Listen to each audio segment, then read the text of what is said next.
షర్మిలకు సరస్వతి పవర్లో వాటా ఇచ్చే ఉద్దేశం లేకపోవడంతో ఎంఓయూ గిఫ్ట్ డీడ్ రద్దు చేసుకున్నామని జగన్ తెలిపారు. ఇది తన స్వార్జితమని, తాను దాతను కాబట్టి ఏకపక్షంగా ఎంఓయూ గిఫ్ట్ డీడ్ రద్దు చేసే హక్కు ఉంటుందని చెప్పారు. 51% షేర్ల సర్టిఫికేట్లు తన వద్దే ఉన్నాయన్నారు.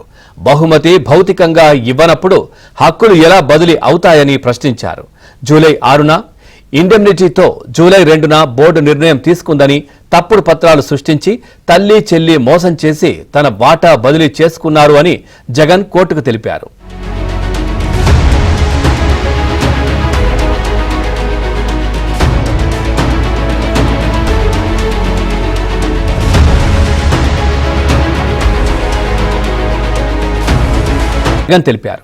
ఇది తన స్వార్జితమని, తాను దాతను కాబట్టి ఏకపక్షంగా ఎంఓయూ గిఫ్ట్ డీడ్ రద్దు చేసే హక్కు ఉంటుందని చెప్పారు.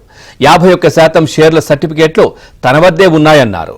బహుమతి భౌతికంగా ఇవ్వనప్పుడు హక్కులు ఎలా బదిలీ అవుతాయని ప్రశ్నించారు. జూలై 6న ఇండెమ్నిటీతో జూలై 2న బోర్డు నిర్ణయం తీసుకుందని, తప్పుడు పత్రాలు సృష్టించి తల్లి చెల్లి మోసం చేసి తన వాటా బదిలీ చేసుకున్నారు అని జగన్ కోర్టుకు తెలిపారు.